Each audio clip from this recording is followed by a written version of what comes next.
is going to be our best option. I actually got a little bit confused there, to be entirely honest, and thought we were further down the riverbed. So where are we going to get into this riverbed now in order to view him? Our patient pants and just be a little bit relaxed and wait and see if this lion doesn't pop out at any stage.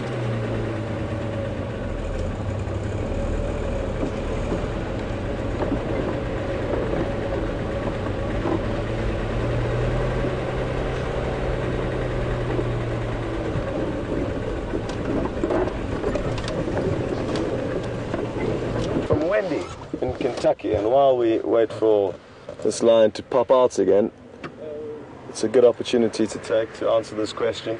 So Wendy would like to know whether this lion would be able to climb up the tree where the leopard hoisted its kill, and I think there's a chance the lion would be able to get up the specific tree, but they are not good climbers, lions. They are not nearly as agile and good at climbing as leopards are, and can often injure themselves when climbing up trees or even trying to climb down from the tree.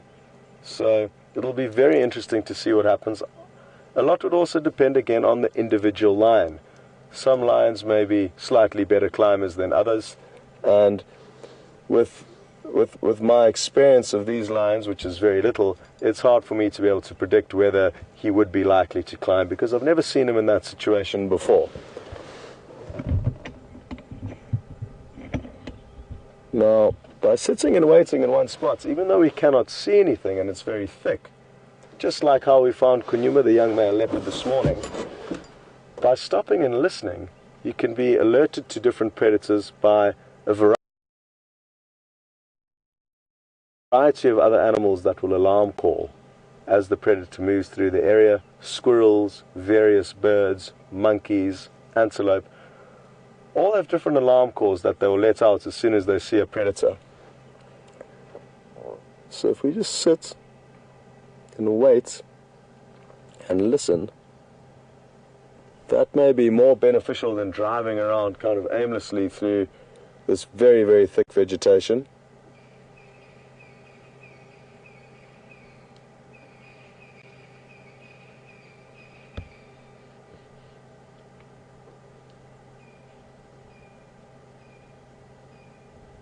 How far it is that they can hear, they can probably communicate with one another over 15 to possibly even 20 miles easily. Their hearing is so much better than ours, and along with most of their senses, I guess, and therefore communicating and regrouping with one another is not difficult when they want to.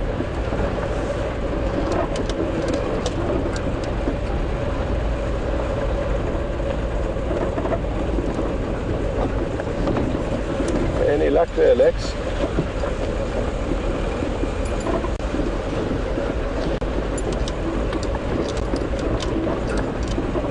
So, what I'm thinking is to loop across onto the northern side of the Milwaukee riverbed, which is the riverbed he cut into.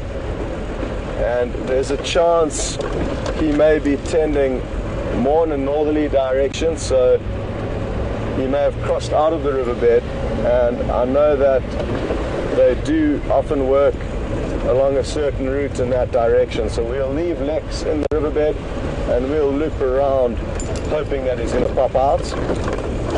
It is a bit of a gamble, but it kind of makes more sense when everyone's waiting in one area to split up and try and relocate this animal as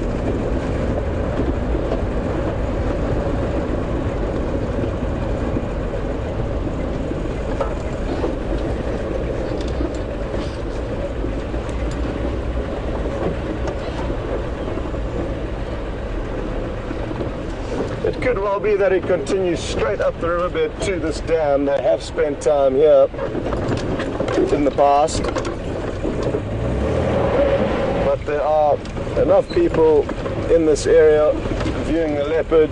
If the lion comes past them, they're going to be in for some luck. But we will loop around to an area where currently nobody is, and that way it just increases our chances of relocating him.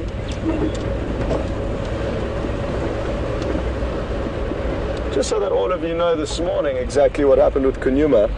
We were driving across the dam wall here at Vuyatela Dam, and as we drop down into this little dip below us, we will show you where we initially had the first glimpse of this young male leopard this morning. It's just as we got to this position that we saw him slinking off down to our right, and that's where he continued down into the riverbed and was fortunate enough to make a duiker kill. And just so that you know, all the people that follow the live cam, if VM just pans to the left, sorry VM, there's a bit of a gully that's hidden from view of the waterhole camera. So this is where he would have snuck past without anyone on the waterhole camera being able to see him.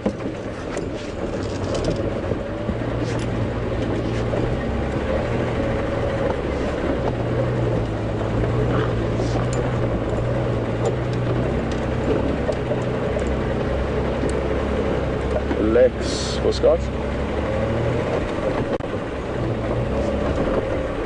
Any luck there?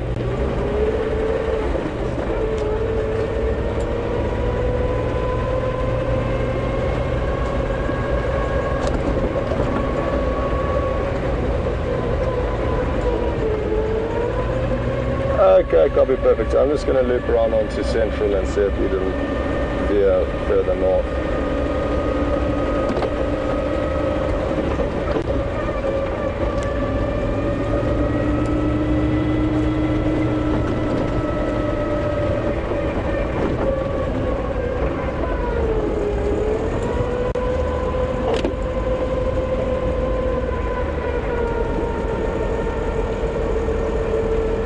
Yeah, good idea. I think we should do that.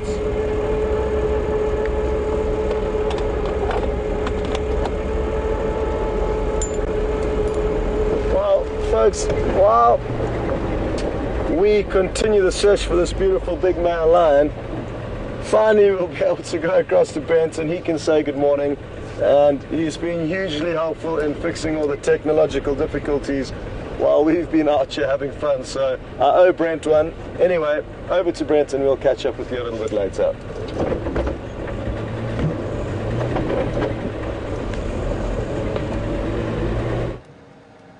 Welcome, guys. I hear you guys have been having a fantastic morning with Scott so far.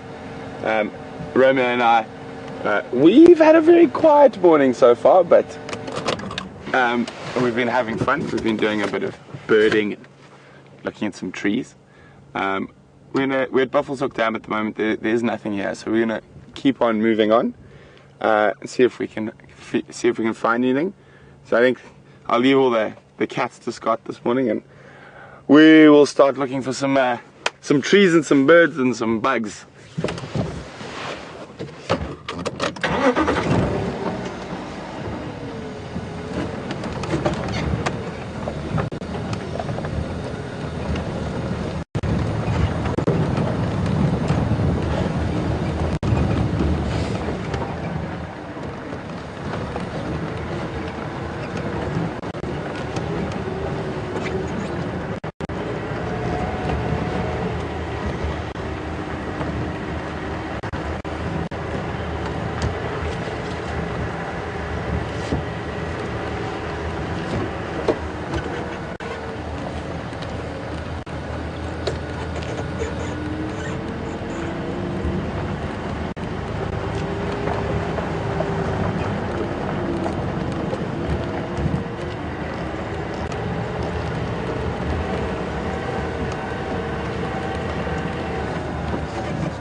did you do with my knife, young Romeo? It's under your... Ah.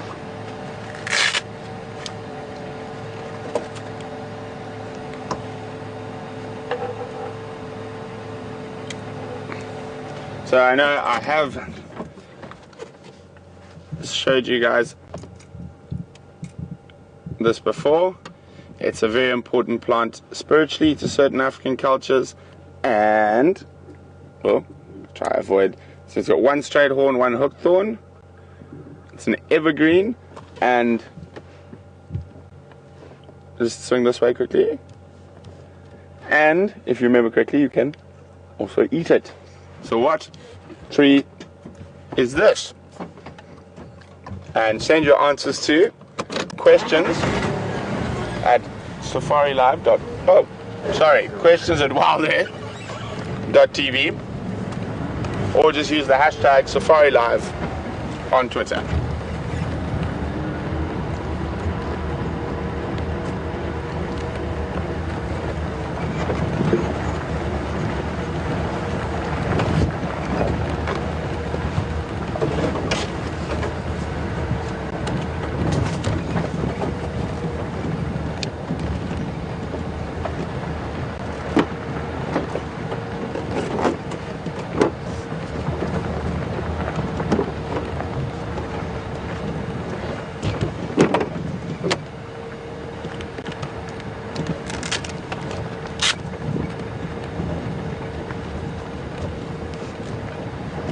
Good morning, Dara from Ohio. Dara would like to know, what is the furthest apart line coalitions can drift from each other? Dara, they can actually be very far from each other. I've heard places of up to about 20 kilometers, but that is an extreme. But very often between 5 and 10 kilometers is not unusual for coalitions members to be separate from each other.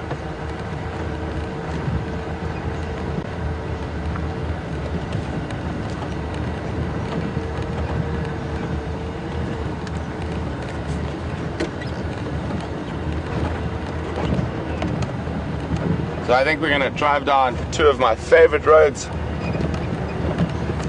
on Djuma this morning, following that little drainage line.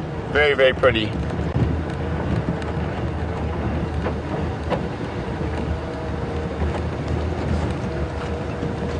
That is correct.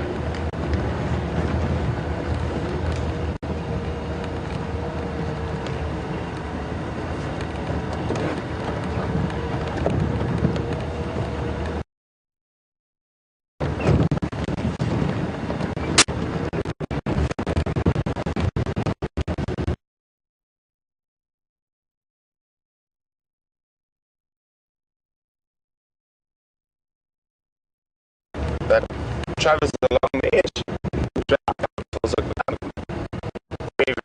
the road.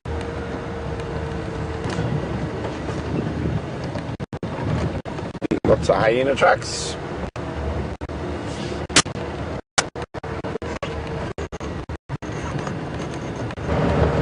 You got it correct. It was a buffalo thorn. Copy, will do.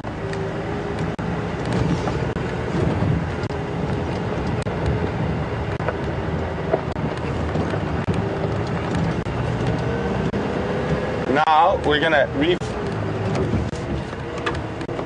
Sorry, go again.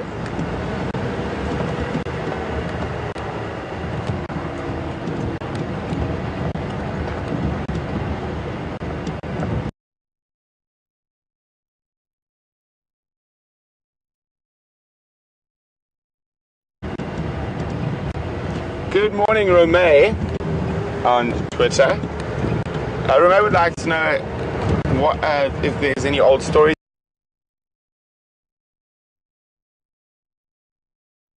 attached to it. And yes, we discussed it, and I'll find another one now and get another little branch. We've discussed it before, but there's no harm in discussing it again.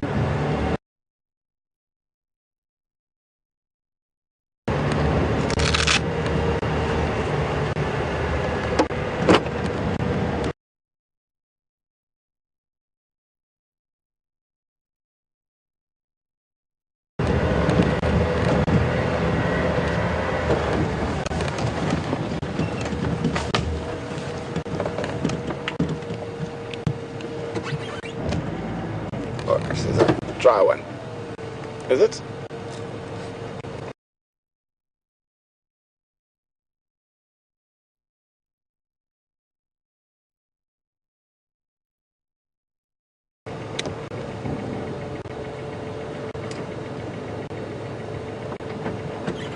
So apparently there's quite a lot more.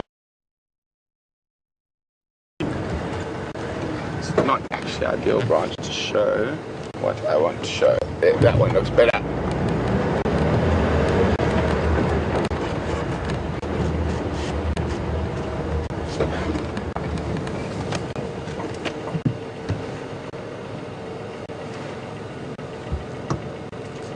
Where is the right branch now? Where it's going to be easy for everyone to see.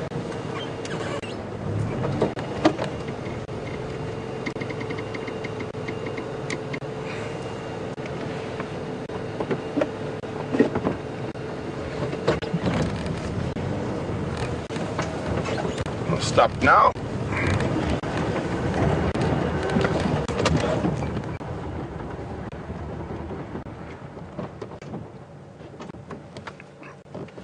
Negative.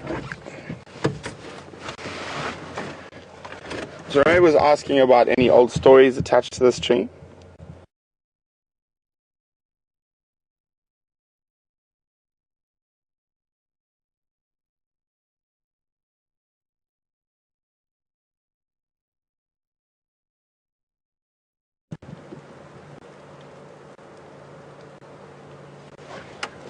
So it's quite an important tree to quite a few different Nguni cultures. When someone dies far away from their home, a branch, obviously a bit bigger than this one, will be cut from the tree. And especially now with urbanizations, a lot of people do work far away from their sort of traditional home. A branch will be cut from the tree and transported to where that person has been buried. Say if the person is from northern Zululand and they work in Johannesburg, this branch will then be placed on the grave, and it's got a hooked thorn on the bottom side. A bit further away. A bit further. There you go.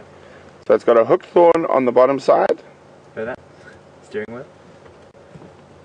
There you go. You can see it's got a hooked thorn on the bottom side, and then it's got a straight thorn on the top side. So that hooked thorn is used to catch the spirit of the deceased. And then once that has caught the spirit of the deceased, the person traveling back, even if it's by bus or car, will buy a bus ticket for the branch, because it actually is representing their deceased relative. And if they buy something to eat or a cold drink, they will buy the branch something to eat and a cold drink. And this they will then translate back to their sort of their natal traditional home, and then the branch that contains the spirit will be placed generally in the cattle kraal, which is one of the most sacred areas in a lot of Nguni cultures. And there, the straight thorn releases the spirit so it can be with the rest of its ancestors in its traditional home.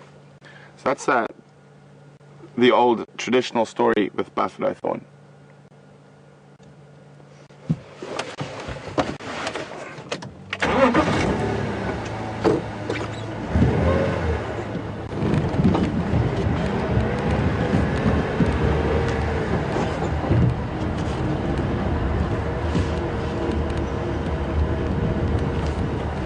Stand by.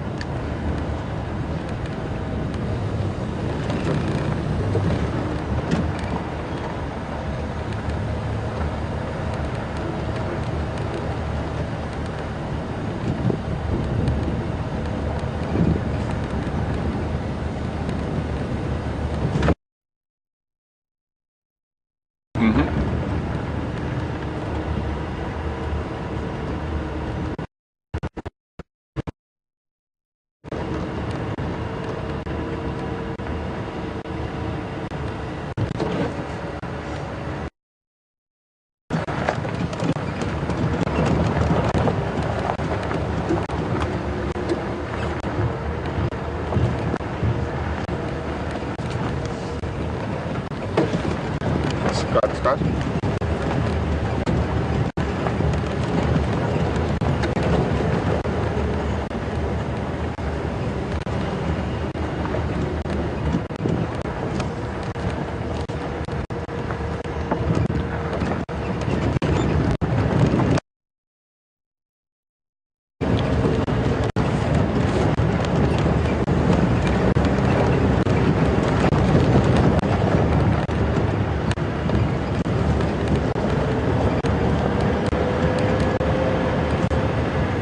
If they think they are not the fathers of those cubs, they will kill them. And what this does is, within a couple of weeks of them killing those leopard cubs, it enforces the female comes on an enforced estrus, so she's ready to mate.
Okay, so guys, let's see. I asked a question before I went on leave. Let's see who's got a good memory. We're going to start off with, oh, let me just actually remember now. Oh, let me just check.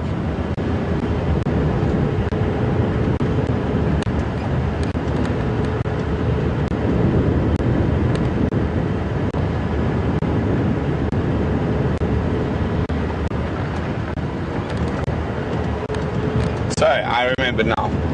So, I asked a question about spiral horned antelope and how many spiral horned antelope there were in southern Africa and then in Africa. I think we'll start with, because it's a rehash, we'll say how many spiral horned antelope are there in Africa? Send your answers to question at WildEarthTV, or just use the hashtag SafariLive on Twitter. Scott. Sorry, I missed that there.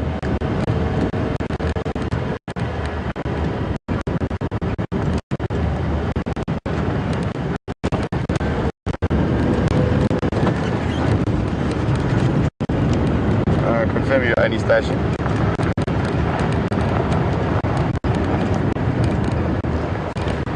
My game drive was turned on. Are you the only station going to be taking away there?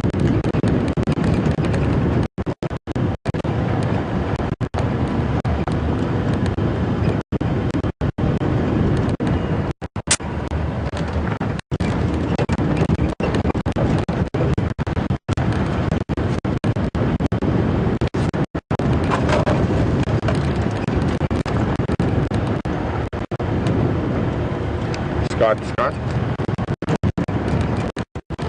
Confirm, are there any other stations like there?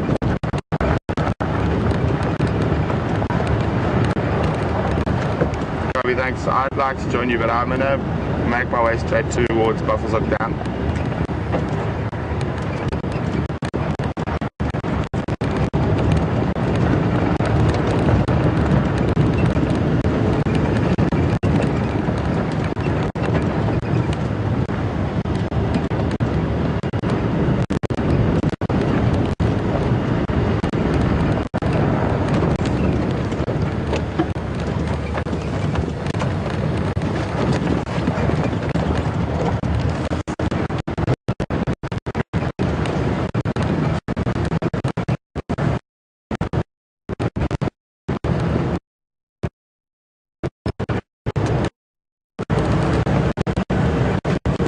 Copy, it'll get better now, just as I get to the top of the hill, it's just going through it, yep.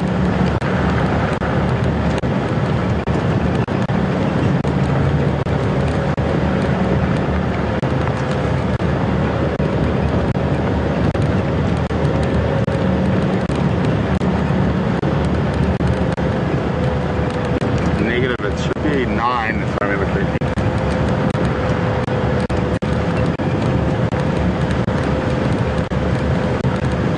Sorry guys, I also forgot, could you name the different spiral horned antelope?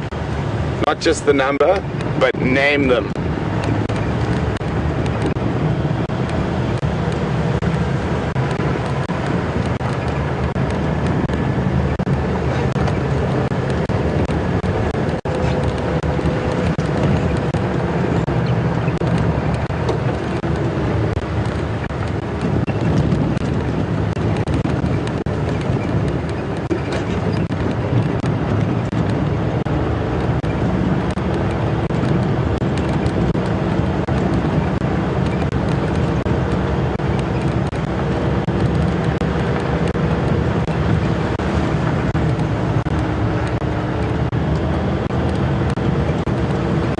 And remember guys, there are a lot of subspecies or color variations. We're not going to include those, it's just the sort of the general ones. We won't get into subspecies arguments, otherwise we'll be arguing all day.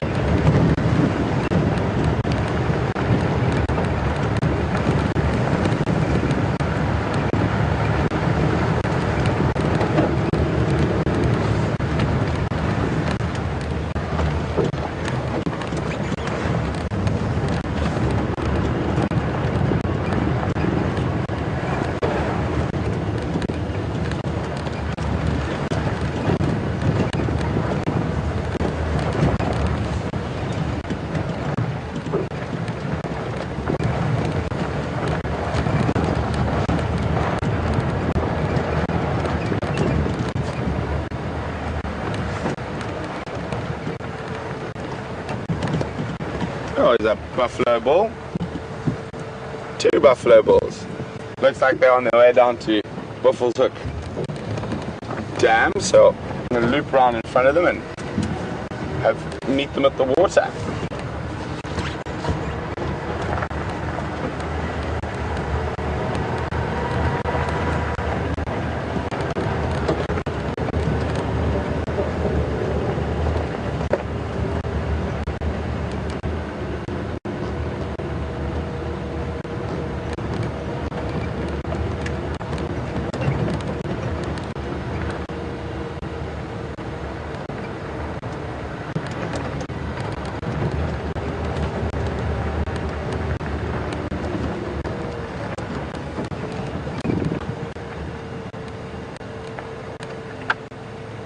We've got to confirm that animals changed this direction.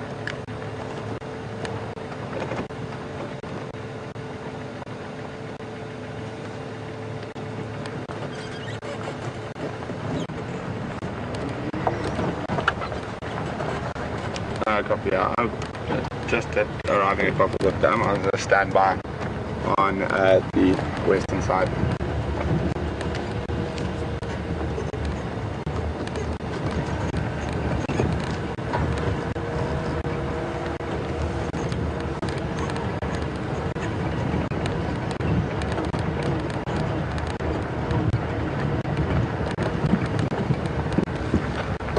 There it is.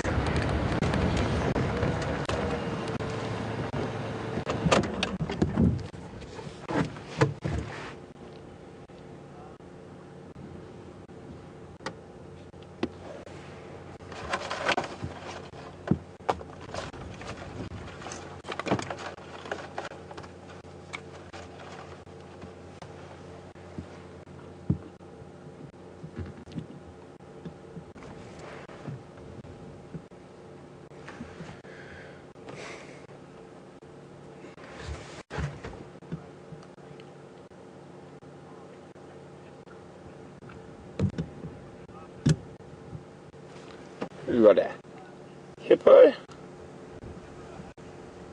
solitary hippo. Those buffalo should be arriving down at the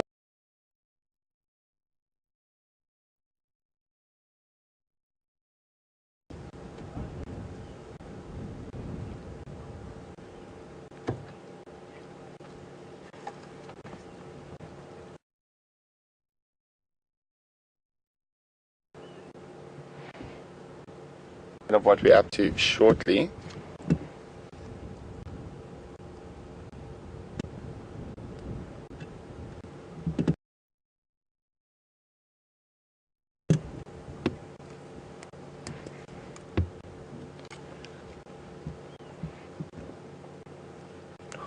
Just pick up your radio.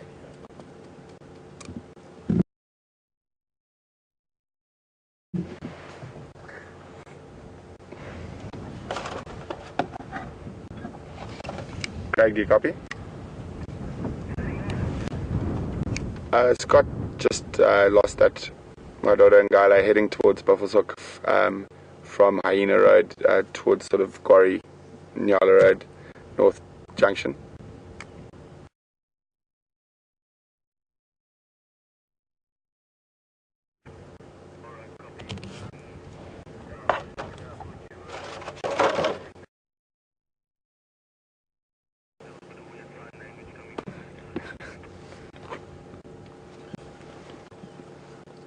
Copy.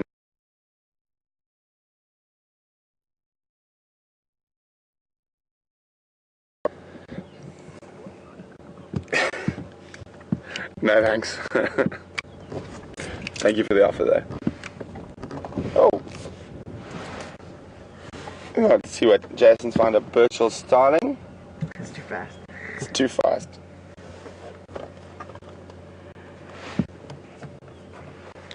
Okay.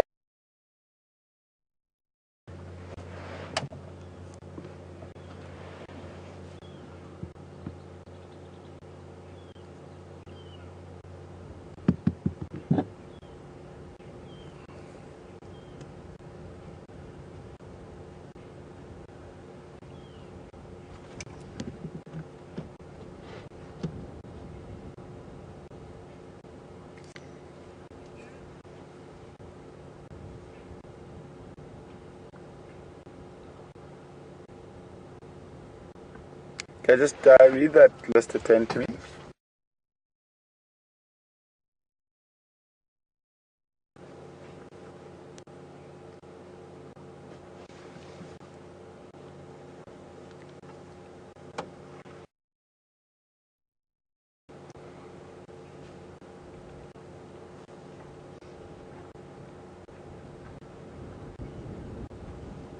Everything except the Satul or something like that were correct. Negatives, that's correct. Just read them again and I'll tell you when to stop.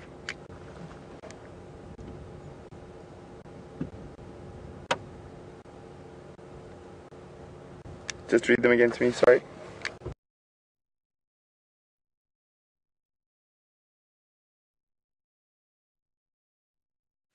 That is the one that is not correct.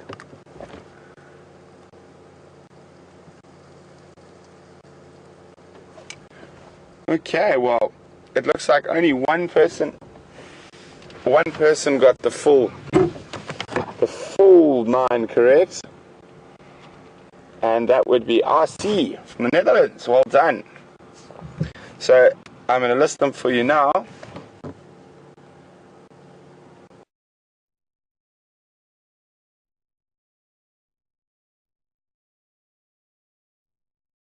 It is, for the ones that we'll start with the ones that occur here in the Sabi Sands: Nyala, Bushbuck, Greater Kudu,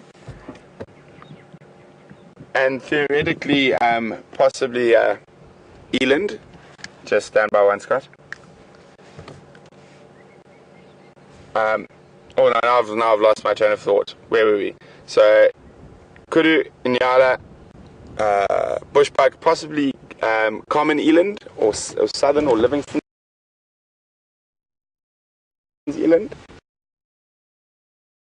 Congo, lesser kudu, mountain Nyala, and Lord Derby's or giant eland. They are the spiral-horned antelopes. Scott coming.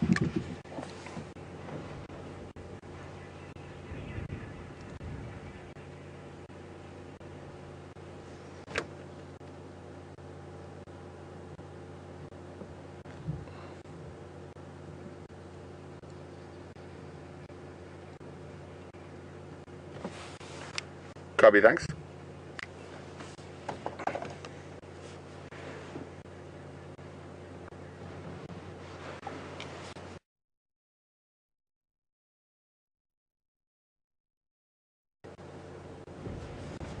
Craig, come in.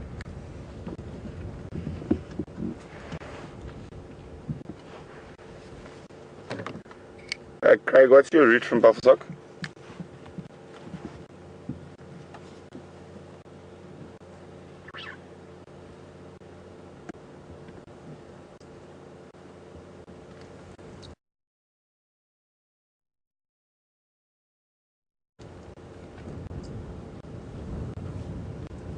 Copy, confirm south on Nyala Road North.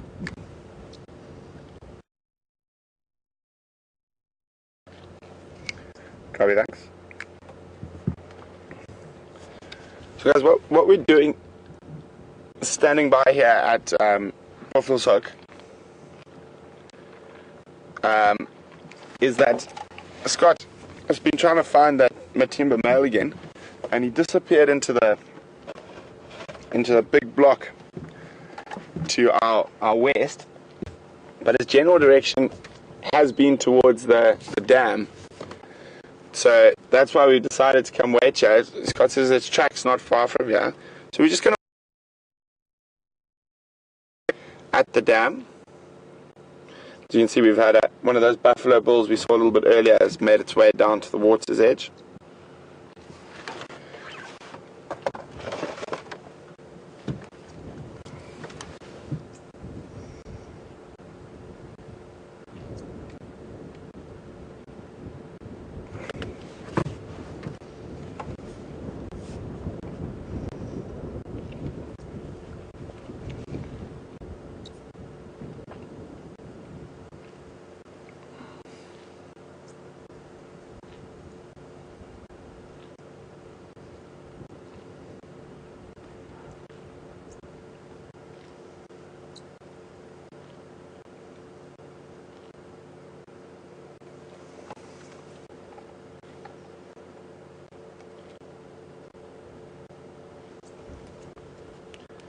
Thirsty buff.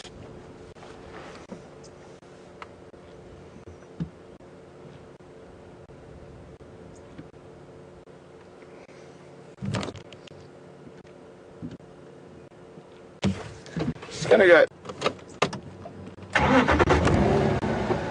stand by on the other side of the dam for a bit. We get a better view from there.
Okay, so this way we can cover the roads on both sides. Make sure it doesn't, and hopefully he won't pop up behind us, but we'll keep checking.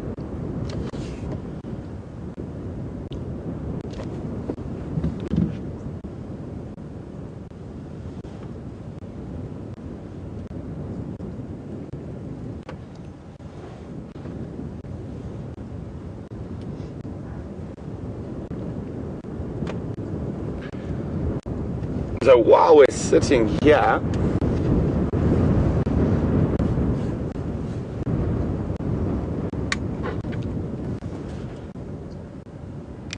so I'm happy, unless Scott wants me to go across. I'm happy at the moment. So if I ask young Romeo to zoom out a little bit and go behind the buffalo, you will see a vast difference in the colour of the trees there. See the orangey yellow ones? They are the predominant tree species in this area of the Sabi Sands. So let's see how clever you guys all are this morning, and who can tell me what the majority, it's going to be, of those very orange and yellow trees are. I'll accept just the family, the general term for the family and the common name, but if any of you can get the specific most common of that family in this part of the Sabi Sands, I'll be very impressed. So send your answers to questions at WildEarthTV, or just use the hashtag SafariLive on Twitter.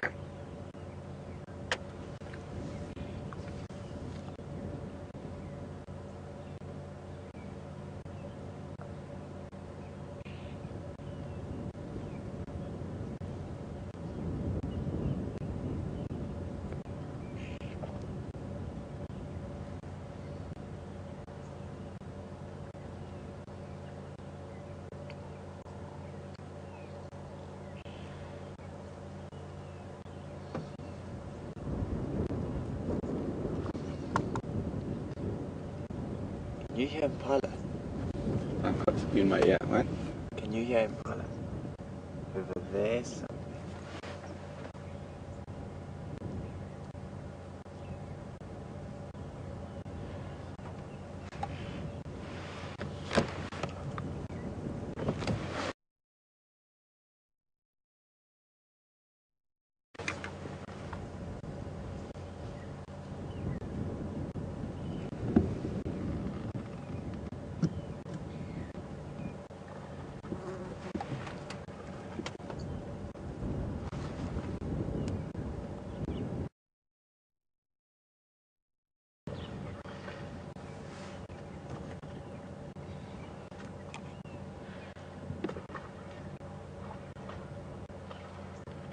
Sounded like some impala alarming, but quite far away in Buffalo's Hook. I don't think it's for the same animal we're waiting here for. And people are asking about the crocodile. We've been keeping a close eye, but we haven't spotted it yet. But it's more than likely still around.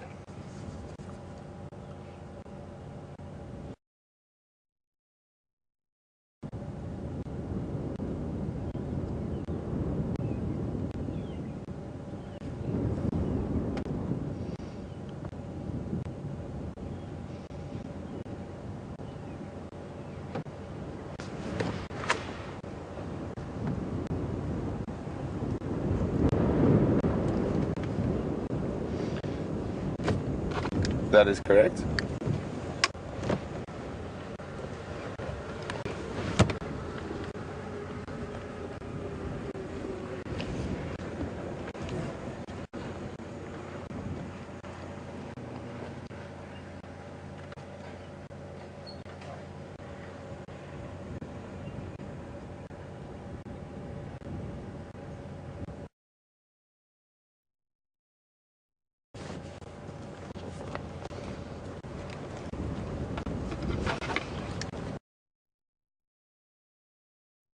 Probably good luck, y'all.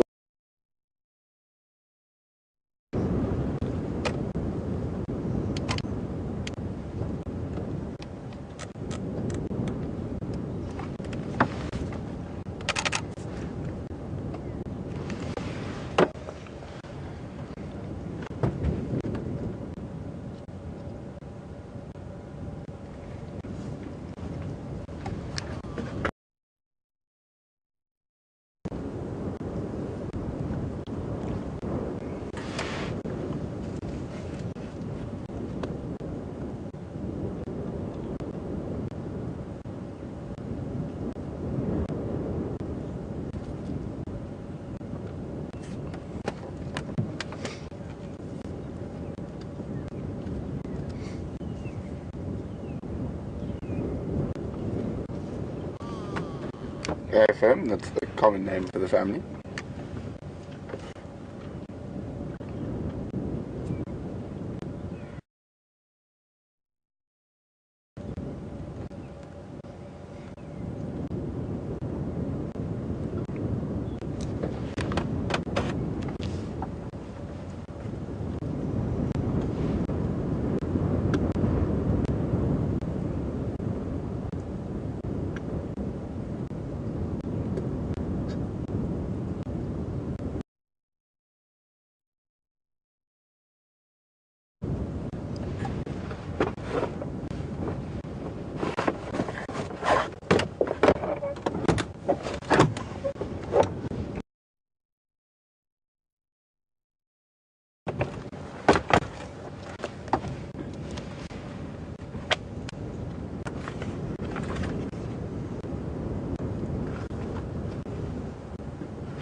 Next, how are we going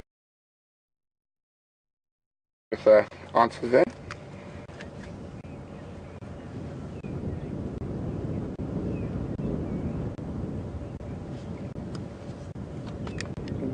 Copy. I think if there's a lot of people, actual individual tree, right, we'll name all of them.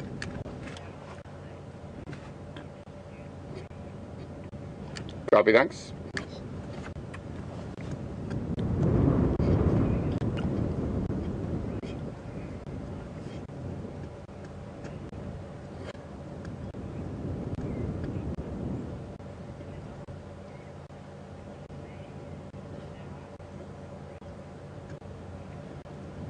Copy, and they got the actual species.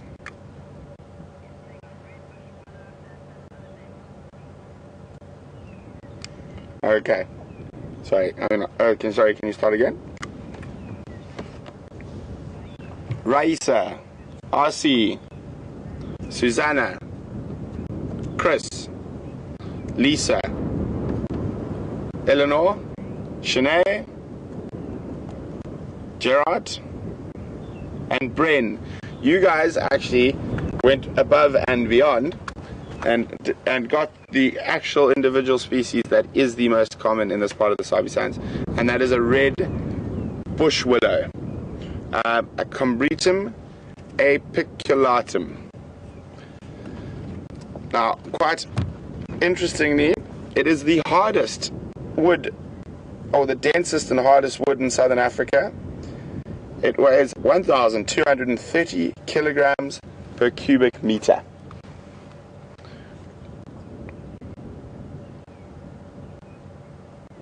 Traditional uses include Zulu used the leaves for steam baths, or as an enema for stomach troubles.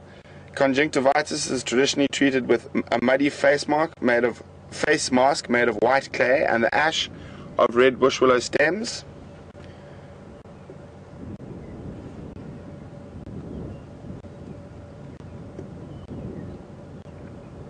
And the pods are one of the favorite foods for brown-headed parrots.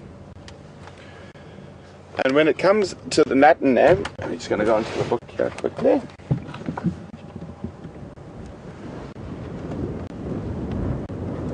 So the Latin name, apiculatum, refers to the leaf. Let's see that. Oh, sorry, let me move that. Oops. Where's it going to be best? They just level it out. Okay. So if you have a look at the leaf, a little bit to the left there. There we go. So apiculatum refers to the point, that little curve on the end of the leaf.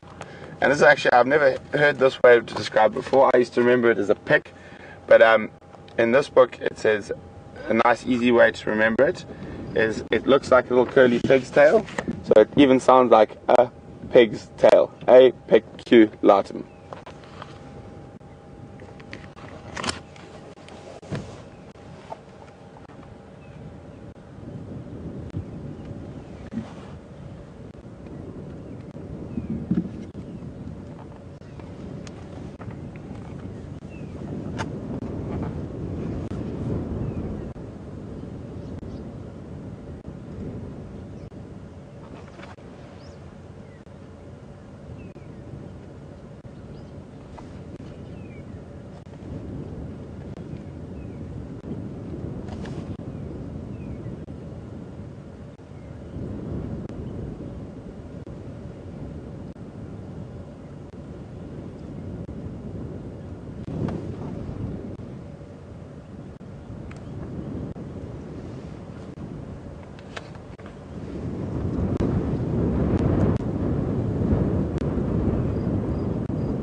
Sorry, go again with that. I didn't get it.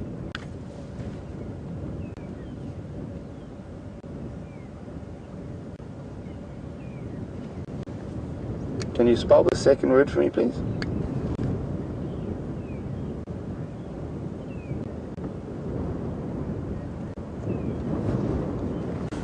Please do.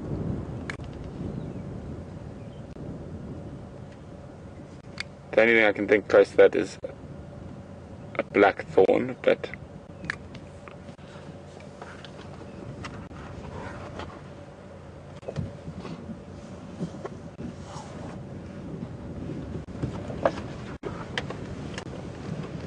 oh, here's an interesting one for everyone that's just landed in the tree.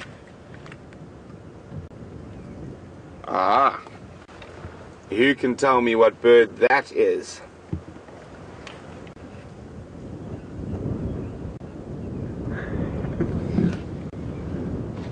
Who can tell me which bird that is?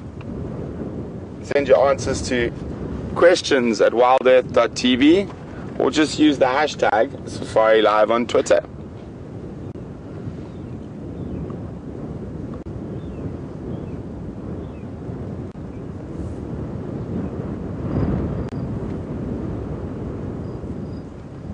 Very pretty bird. Oh, he's gone. Hey, he's back. Where is he back? Lower branch. He just went and caught something. I can't see what it was.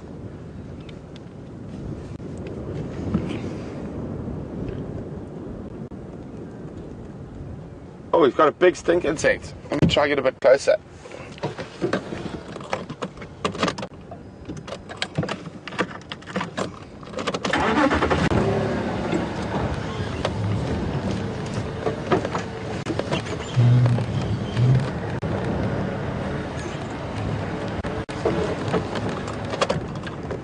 and it's gone.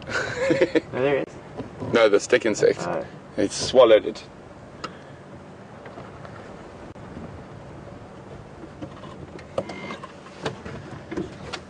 There we go, can get a bit of a better view there. Very pretty bird. Negative. Family's correct, but it's not the one you said.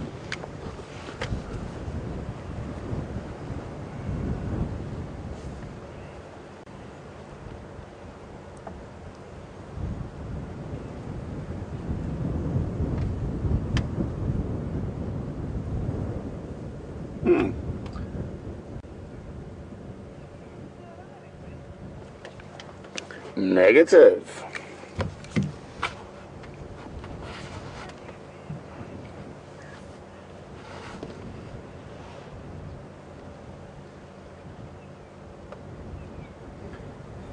So Nikki's been giving me a few answers that she's trying to guess what it is as well. And so far she's only got the family right, but not the individual.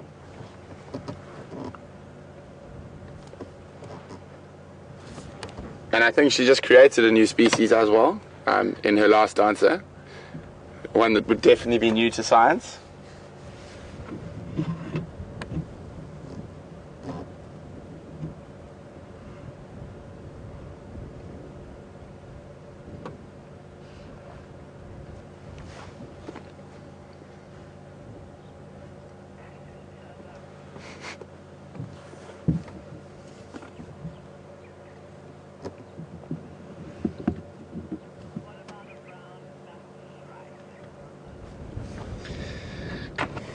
Negative.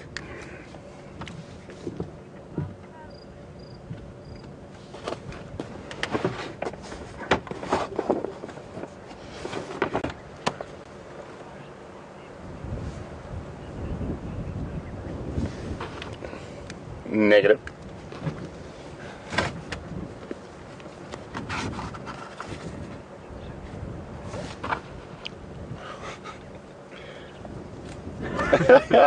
Wow, guys, I really thought you'd get this one. Apparently everyone's struggling out there.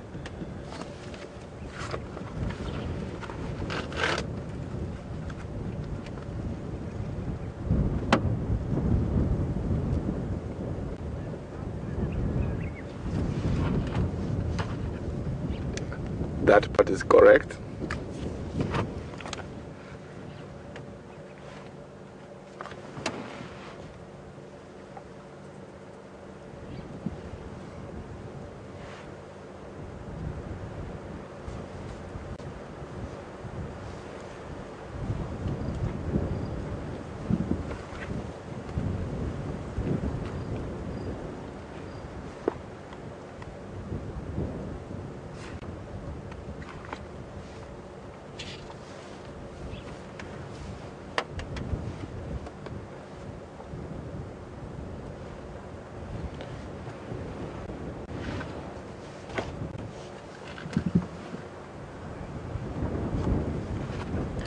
Scott, Nikki just invented a new bird species.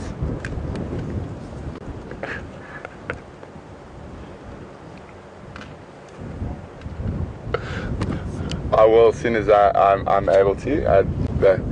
Everyone's still trying to figure out what the bird is.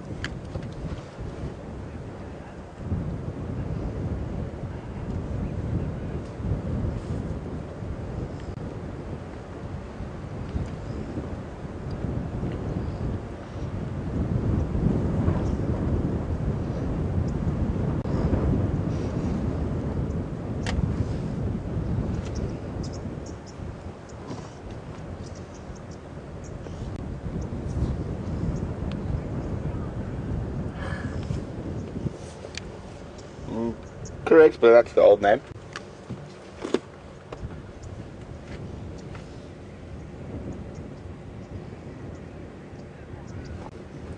Yay! Both of those are correct. It's the same bird. Just two different names for the same bird.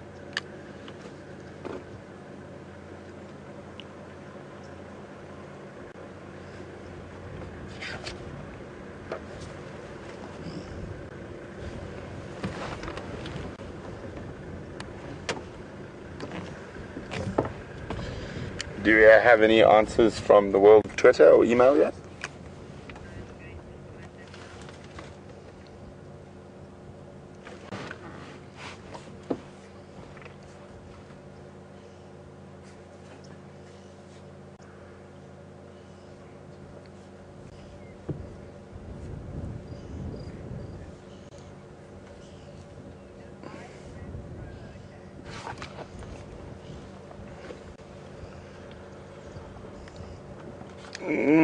No.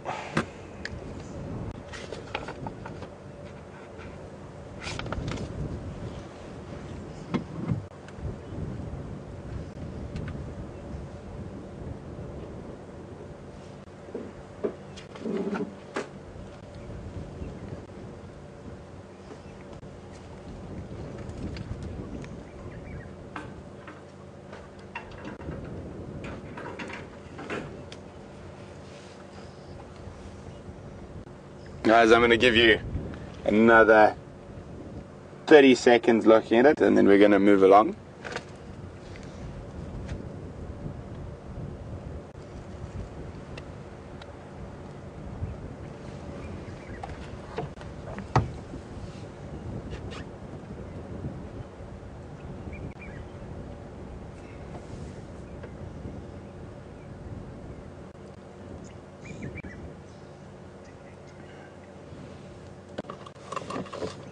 Okay. Just stay on him while we get a bit closer. Maybe we can get a little bit closer before he flies off.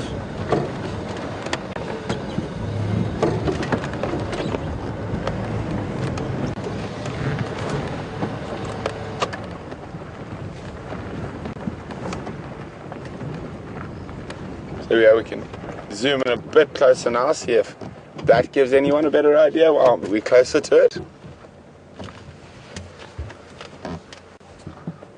Very distinct markings on the chest.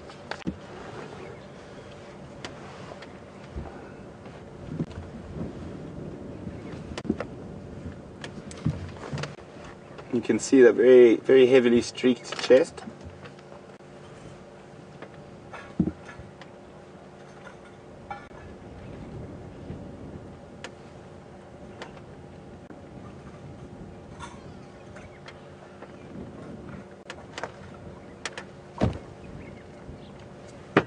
Very distinct white eye lines, but just generally the shape should give away the family.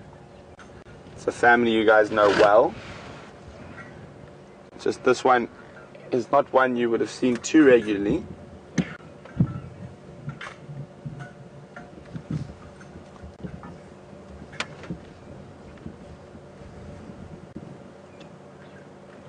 Oh, and there we go, he answers that for you.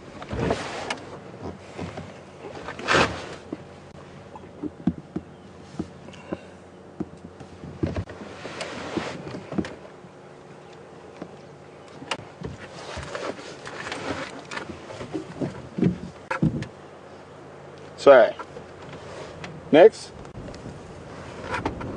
Nikki, did anyone get it?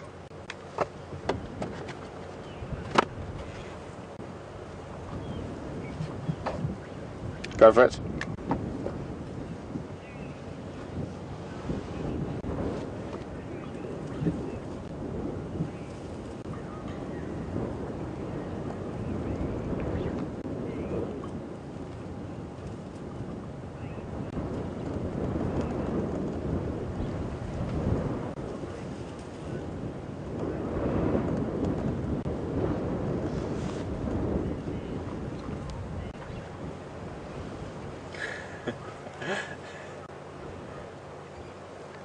Alright, copy. Yeah, that's just give me the first three. Julie, Dance Anyway, and Chris Kruger sightings were the first three. So quite a few of you did get it in the end. But it is a purple roller, or the old name, Rufous Crowned Roller. Tilt it down a bit, please. There you go. So you can see that very distinct, heavily striped breast and the white eye line. When they fly, you also get that wonderful bright blue. But yeah.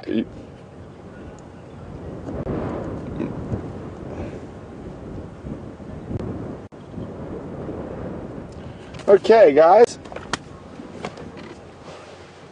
So from all of us out here at Wild Earth at Djuma Private Game Reserve in the Sabi Sands, Scott and Bim are still tracking that male lion, so they've asked me to say goodbye for them. And then from Romeo and myself, thanks very much for being on drive with all of us. I hope you guys had a good time. Nice to do something a bit different, some trees and some birds from my side, and we got you. I hope you got your good cat fix with Scott. So until this afternoon, where we hope to see you all back with us, have a wonderful day or morning wherever you might be in the world.